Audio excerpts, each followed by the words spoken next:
now resume the work session for March 17th, 2015, of the Chemical County Council. Mr. Roser, how are you this afternoon? Fine, thanks. My name's Steve Roser. I'm your internal auditor, and I appreciate the time. If I can, a couple of comments first unrelated to this. I want to thank all of you for your sympathy and your prayers and your indulgence over the last couple of weeks. We went through sort of a difficult time, and I appreciate it. As far as the impact fee audit, we made that a priority in the couple of days I've been back, and actually the draft report went to management this morning. Anticipated release date to you folks is next Wednesday. If I can get it out sooner than that, I will. And so that's in the pipeline. I just wanted you to know that. The other thing is, in the past, during the budget process, it's been the practice for the council to have an internal auditor present during the budget hearings as a CPA for a couple of reasons. One, to answer technical questions when they come up, and there were a few, but not many. And the other thing that that process gave me personally was some insight into what's going on in the next fiscal year when I'm looking at the future annual audit plan to see maybe where some of the cracks are that we need to take a look at it. That being said, I'm a little bit behind, a couple of weeks, so I'm waiting for direction from this council as to whether or not you want my presence in any or all budget hearings. So I just wait to hear from you on that. The two things I came before you to discuss today, one is the enterprise fund audit. It was suggested by several members of the council that we put this in as an addition to the 2015 annual audit plan. This is actually an enterprise fund financial study, the way it is written. It is not a formal audit, it is a consultation, and from those of you who may not be aware, some of what we do fits the strict definition of an audit, where we go in and we do testing and adhere to certain standards. Others are more of an operational basis, which is a consultation in which we would focus on a specific subject and go more in depth normally, and that this particular project falls under that category. We want to look at solid waste, the airport, and the nursing home. Scope and methodology, the auditor to gather audit financials for the last 5 years at least, perform some ratio and trend analysis, and look at available published industry trends done in Bradstreet and others, and other documentation is necessary to try to get a feel for where these enterprise funds are, where their weaknesses are, and kind of, as we do in many cases, see where it leads us as we get into some of this information. So I just wanted to go over that with you and see if you had any questions as far as the scope and objectives for this. A lot of what you review, as I've seen in the past, is sort of like the processes that are involved and how efficient the processes are. Do you plan on getting into any detail as far as evaluating, finding any resolution as to why, how to explain the losses in those departments? Maybe. Well, first, sure. The short answer is yes, of course we can. The longer answer is we look at the trends in the industry and see if there's some there. Is there something to look at as far as that goes? How does our nursing home, for example, stack up to other nursing homes? Are they an outlier of some sort? Then we go in and see, well, why do we think they're an outlier? And then look at those particular parameters and kind of go where the audit leads us. And I think that's the most efficient, effective use of our time. It has been in the past, and that's kind of what I tend to do, unless it's instructed otherwise on this one. I'm looking forward to this audit. I think it's going to be real informative.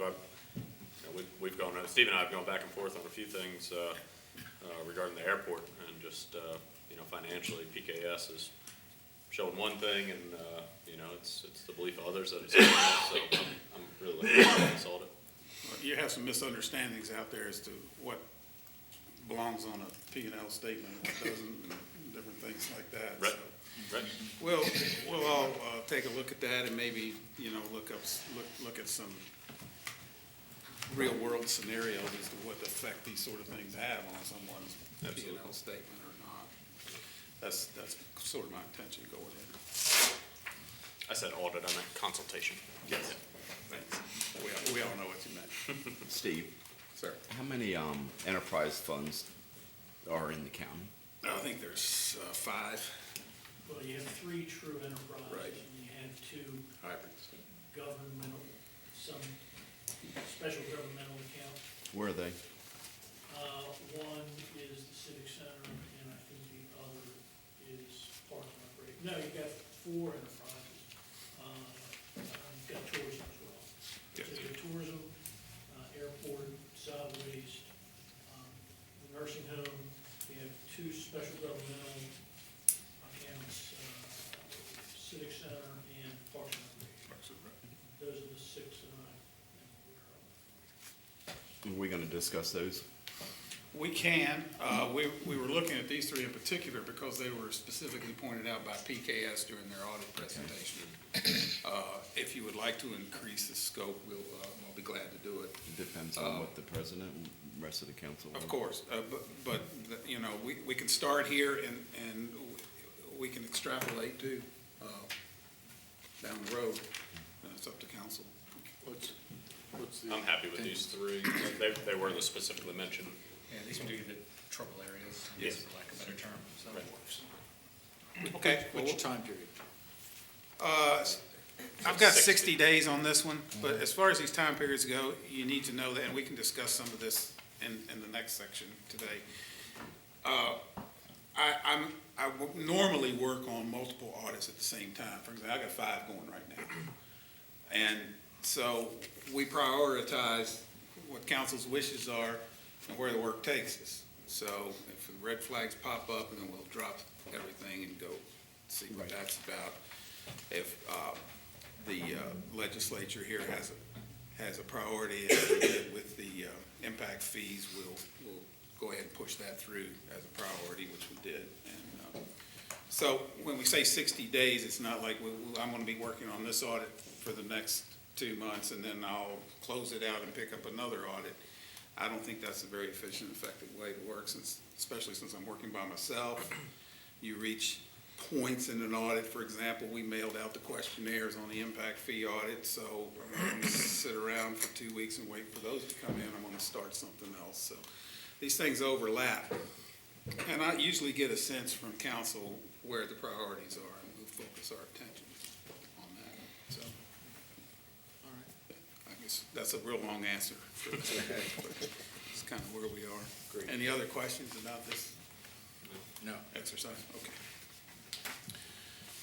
Okay, the next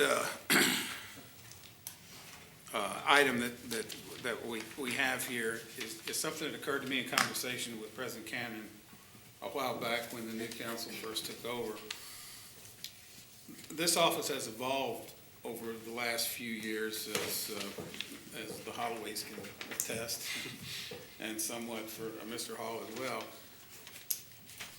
What we have here is internal auditing, and when I was first hired by council, to be honest with you, and I was honest with that council, I was not an auditor, and I was not really totally aware of what internal auditing was. So in order to correct that, the first thing I did was start a diligent effort to study for the certified internal auditor exam, which taught me what internal auditing is, and what it taught me was that it's totally different from everything you learned about financial auditing, accounting, or anything else. It is not financial, it is operational. Internal auditing exists to help improve the productivity, the efficiency and effectiveness of the particular enterprise in which we're involved. Most of the rules written for internal auditing, or I can say all of them, tend to focus on the private sector, so we've had to adapt that to the public sector.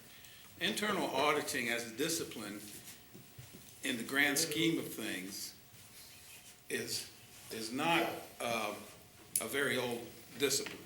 It's Not our branch of government. My rule book is about that thick, and the rules for financial auditors are multiple volumes, just to give you some idea. So we looked at the rules, we applied the rules are what they are, the standards, and we adhere to them, but they're only a blueprint, a backbone of what we do. So there are unwritten rules and customs for interaction that were created over the years with interaction between my office and the county council and the county executive and the rank and file and management and everybody else that we're involved with. And different practices and things that we do arose as situations dictated between IA and the council. So as I said, now we have a new majority, and I thought it prudent to review and adjust some of the rules and customs as you see fit. Okay. The February 12 memo lists some of the ones I could think of. There are likely others. I'm quite sure there are. And I'm also very aware that together we will create a new evolution of rules and customs going forward, and I think that's appropriate. So I would like to go over established practices for your consideration, and edification. And I can enumerate, and we'll be glad to answer any questions as we go along. But just to run through these quick 8 points that sort of outline the interaction between internal auditing and the county council. The first of which is we will adhere to the practices, and that's that volume I was mentioning. And I will be glad to supply a PDF copy to anyone who can't get to sleep tonight and would like to read it. I would be glad to forward it to you. It involves an annual risk assessment, what we do. That's required by the standards. And what we do in this county, because we're limited in resources, I'm still a one-note samba over here, we do a full-blown questionnaire through every department, annual risk assessment every other year, and then we're more subjective in the out years. We still do a risk assessment, but it's not nearly as formal and subjective. The annual audit plan must be based on that assessment. I present to you each year shortly after the beginning of the fiscal year an annual audit plan. We issue to you an annual report on my anniversary, which is in November. That seems to work best. And we're required to submit to you an independence declaration. And the best way for me to remember that is I usually present it in the first meeting in July. So those 4 things are required by the standards, and we have adhered to them over the years. It was also further understood the audit plan is a roadmap, and scheduled projects may be adjusted as situations arise, and that's what we were talking about before. If we get, a complaint, we get a problem, something comes up, council needs me to look at the enterprise funds, we adjust the schedule to do that. Also understand that normally my audit plan is more than I can do in a year. That's by design because I want to be sure that we have enough on our plate to A, keep the internal auditor busy, and B, to be able to reach out, at least on some level, to a diverse set of projects so that we can keep our ear to the track on what's going on in this county. Council members in the past have always given directions to the internal auditor through the council president. That is not to say that I don't mind having a conversation with any of you at any time. I've never seen a problem with that in the time that I've been here. But that is the rule, and it's out there, so for what it's worth. Should there be some stipulation on there that through the council president, and then acting with the blessing of the council or something? Do we need to extend any further with that? Because this makes it sound like if Mark or Matt came to me and said something, then I would go to you and say, we need to do this.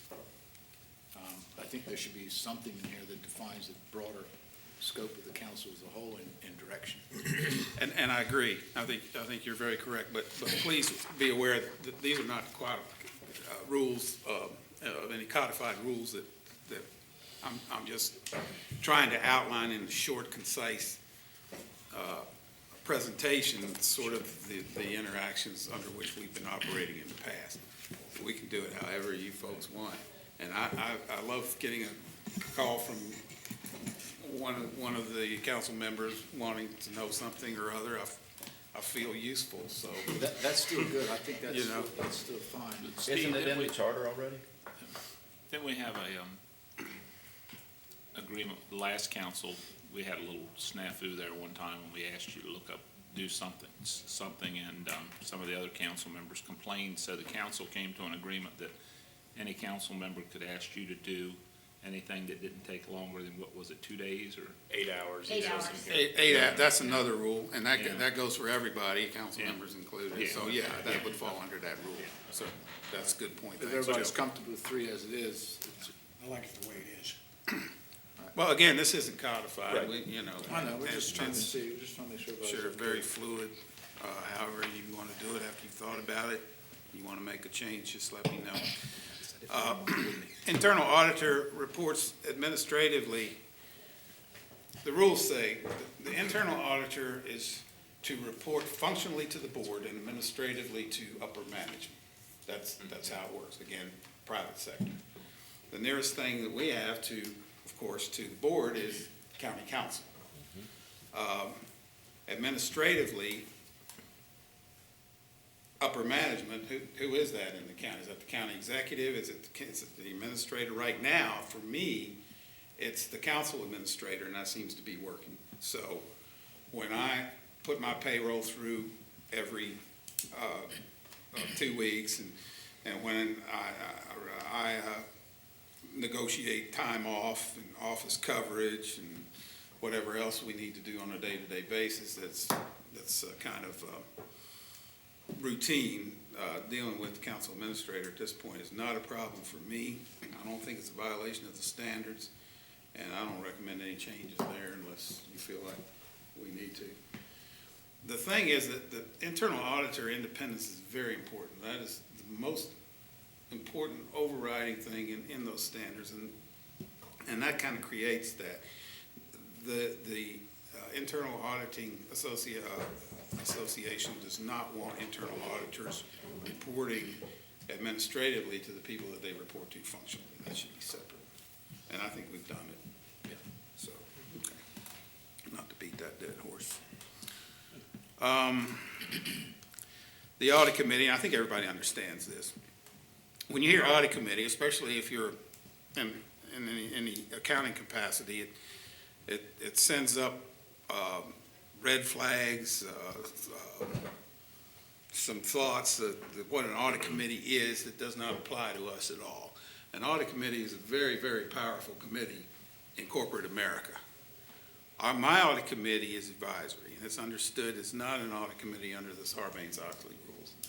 That they're just another body that can look over my shoulder and proofread stuff I write to make sure I don't embarrass myself too much, and because there's no one else. And as you know, the first thing you learn in accounting school is the worst person to review your work is yourself. So that helps me along those lines too.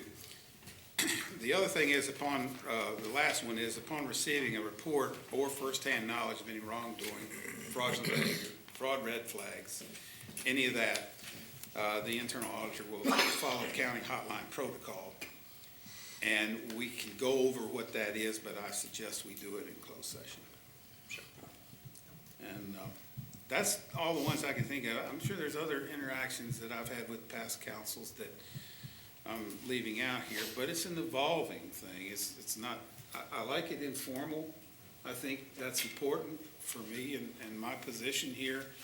I'm able to approach management and rank and file in the county and on a basis that is efficient and effective and can gather information. And I think they've learned over the years that I'm not some evil demon that's out there trying to snatch their job. And we're all in this together, and so that's kind of work for us. So I wanted the council to be aware of that, and my thoughts, and whatever you would like to add or subtract or adjust is certainly something I'll be willing to do. Does anybody see any reason, even legally, that we need to codify this more formally than this? What we have right here? Okay. As long as everybody's I'm fine comfortable with with it. it. Okay. Any questions? That's it. I should have more for you shortly. There's a couple of audit reports that are finished and are out there. I'm waiting for management response. We'll get them in the hopper. We may want to schedule a closed session. That's your next convenient time to go over some of the points on these things before we, and personnel matters before we present them publicly. That's up to you. But you'll let Mr. Kramer know how, so we can get you on the schedule? Sure. Okay, All right? fantastic. Thank you. Thank you, one and all. Appreciate it. Good to have you back.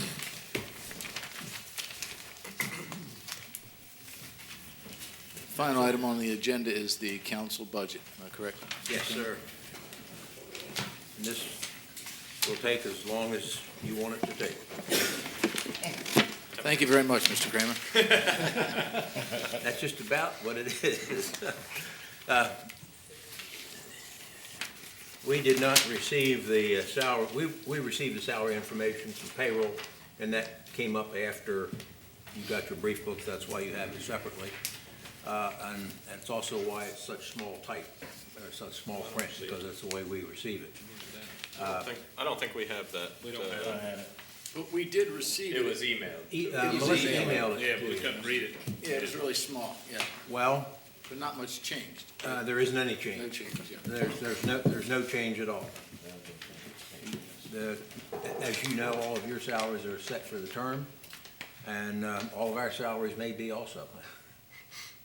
Okay. Anything you want to point out to us on this? No. I'm happy to go over, Melissa and I are happy to go over, this is the meat, this is the chart that shows the various sub-accounts and how we spend our money. And these are all based on actuals, and there's a almost page and a little bit more than a page of explanation of what each of these sub-accounts is for and why we have them. Be happy to answer any, there's no point in me going down and reading every one of these, but I will if you want me to. If you have any questions. So we didn't come in 2.5% below Mr. Culver's request? No. We really can't do that. I'm glad you brought that up, Mr. Holloway, because of the very last account, operating capital. There's been discussion about council members wanting electronic capability for having the brief books. So we put money in this capital account for the purchase of 7 laptops. Okay, well, That may not be what you decide to buy, Yeah. but I've got to have a number. on the contractual, what's contractual for? I see we didn't spend Well, it. may we finish this account, and then I'll be glad to go to that. If there aren't any questions about, go ahead, Mark. Well, I guess my question would be, we are doing that in order, I thought, to save money in another part of the budget, which I guess would be postage, which includes photocopies. Is it, that's photocopies for brief books Or office supplies? or office supplies? So, I think we would be printing brief books for quite a few years before we spent $9,100, wouldn't you say?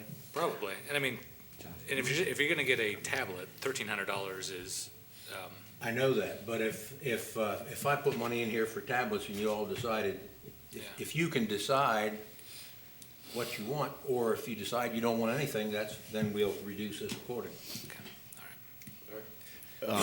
As far as what you're discussing with the notebooks, laptop, whatever, the Board of Education haggled with it maybe 2 years, and then when they figured it out, they were saving money in the long run by postage, all the copies, and even the pony service transporting the brief books to the council members' residence. So it did pay for itself. Well, And I made a Most of suggestion. you pick up your own brief books.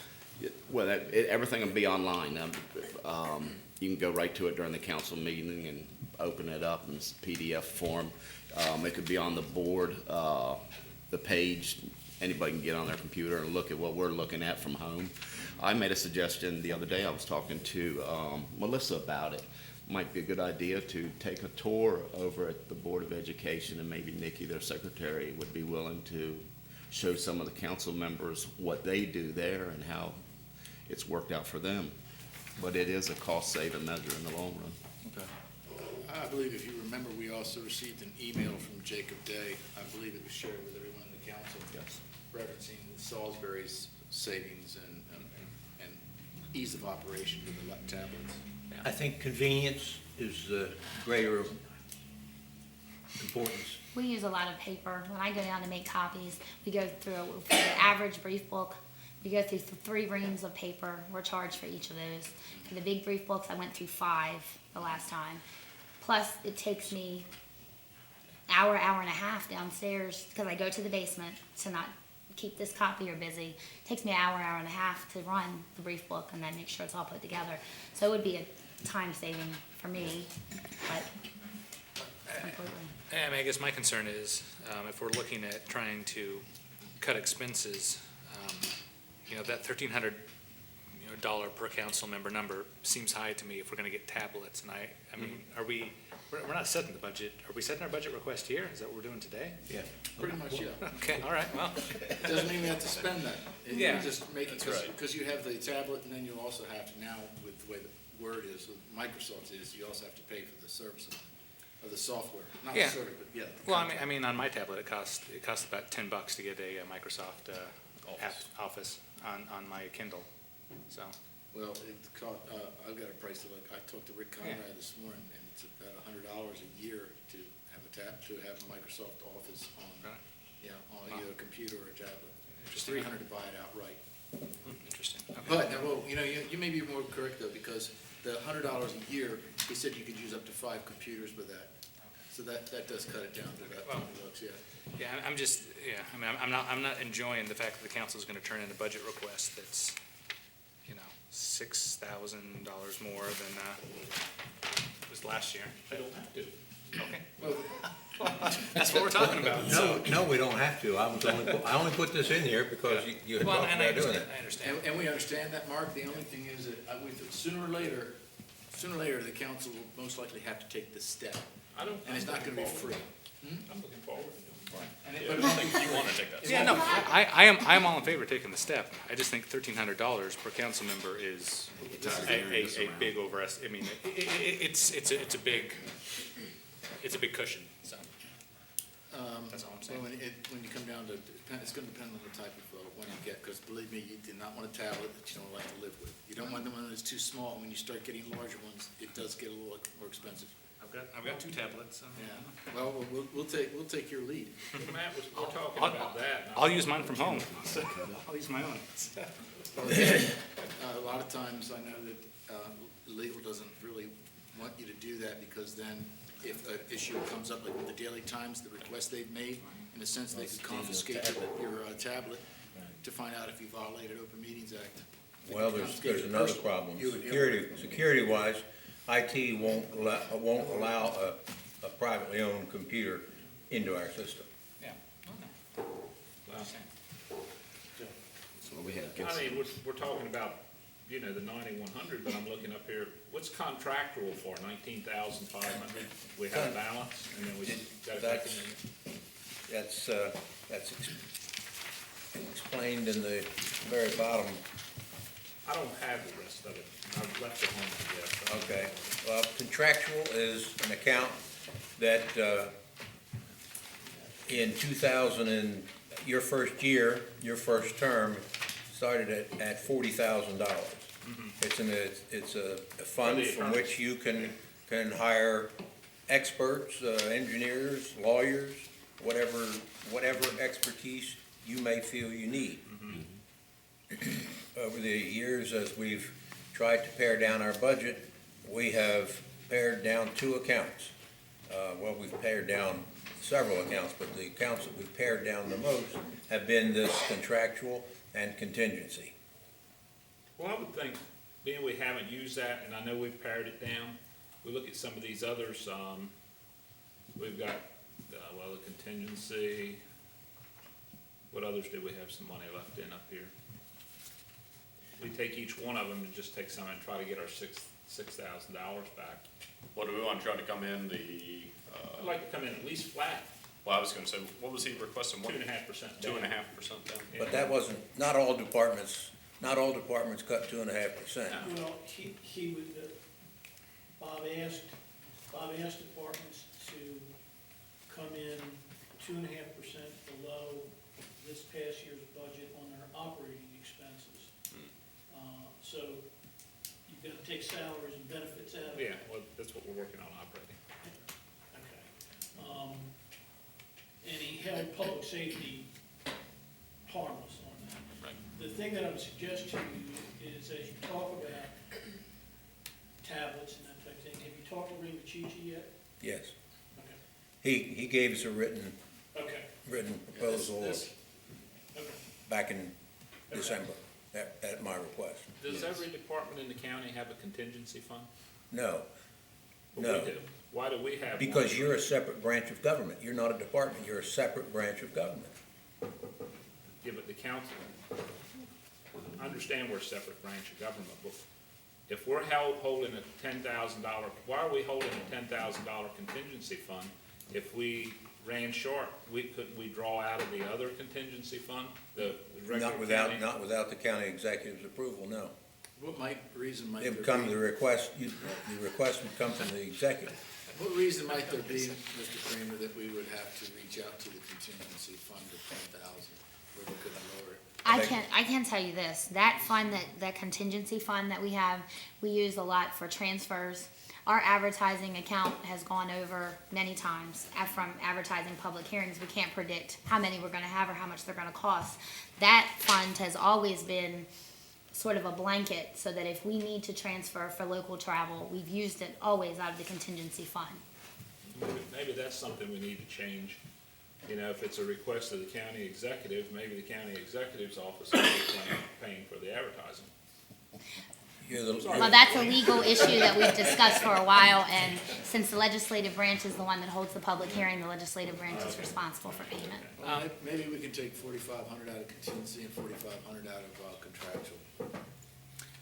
I'd be comfortable with that. That would Take- put us take at what? 2.5%. Take 4,500 out of contingency and 4,500 out of contractual, and cross our fingers. Well, you know, Worst case. if we get jammed up, we know where the bank's at. If something happens, something happens. Yeah, but it hasn't happened over the past few years. No, it hasn't. Mr. Kramer, on advertising, I know that there are now 2 newspapers in this county, They're not a paid publication. Yeah, they're not paid, so we can't, therefore we cannot use them. Have to go through the Daily all right, Times. that answers that question. The newspaper lobbyists keep it that way. We tried to get it changed a few years ago, even where we could put it No, online. I'm aware of state law, I was just hoping that now, No. It's gotta be a paid publication. Is the council okay with sort of separating the cost of the tablets in the budget, not in actuality, but in this budget here, to offset that with the contingency and contractual, sort of 50/50? And reach the 2.5 reduction, which is what that would do. Well, If we took a it's total 2.5 reduction. Well, if we took a total of 9,000 out, which is what you said, 4,500 out of each. Well, the tablets were 9,100. yeah. Right, but I'm just looking at the budget compared to last year. So Right. we need to take 2,500 off last year's budget, which we would do it. 9,000 hits it on the head. Well, and then the hope would be the tablets would cost less than this. That's right. You'd save some money on copying. Yeah. Then that would- We've already taken 2,000 off of advertising. We have 23,000 in this year's budget, and I put in 21,000 for this coming year, hoping that we'll have enough. I don't have any way of really knowing that. Sure. But we've already, what I'm saying is that's already a $2,000 Right. cut over, below this year. We, let's see, we shaved $500 off of, I see. off of office supplies. We think we can do that. Oh, I'm sorry, okay, so actually, all we have to do is reduce 6,005, around 6,000 to break even. Yeah. Right. And as you suggested, the 2.5. To hit the two. Whatever number, I guess, makes up the 2.5. I'm okay with that. Anybody else? I like your idea of 4,500 out of each of those two accounts. It's a round number. And leave the 9,100 in. Yep. And And I then hope we'll I hope it doesn't cost that Under much. execute it. Yeah. Exactly. Or if we get in a bind, we can always just shut down capital expenditures. Sure. I've heard that before somewhere. We can, Laptops would be a capital expenditures for those sitting in the audience. I have a feeling Mr. Hall doesn't want a laptop, so he's disputing it on this end of the table. Get these little laptops for like $100. Worst case scenario, if we ever were involved in a lawsuit, we found out that, of course, you know, we've always paid other attorneys, I know the FOP was an issue, right? What would we do if we found out we were broke as a council, and we had not maybe budgeted this correctly? Mr. Kramer, I guess I could ask you as well. You were talking that way and Go not to the into your executive. microphone. I have no idea what you said. Go to the executive for a transfer from contingency, from the general fund contingency, if we didn't have it in our own budget. If we ran out of money. We'd have to request it. Well, it could be a matter of whether or not the county law department could handle it or not. If you had to outsource it, then you'd have to find funds. Right. Yeah, the county law department works for the council. I understand. No, he's just saying if we had to go to outside and we Can't ran do out of money, outside counsel. and we ran out of money. I was looking down there, but I was really looking down here. Okay. You'd have to go to a contingent transfer. And if, you know, if you get sued, There's not a lot of wiggle room. county has to defend. It's gonna go itself, more so- than what that is anyway. Then you have the deductible on the insurance, not all, in many cases. Well, Deductibles are budgeted in our office. We could get a public defender. Hey, any other questions? Everybody on board with this? Yeah. But, good, we'll ask Matt to move forward. I do have a question, and I was gonna ask it when I saw the copy of the advertisement. Who makes that law that we have to go to a paid newspaper? or- State. State, State That law. is a state law.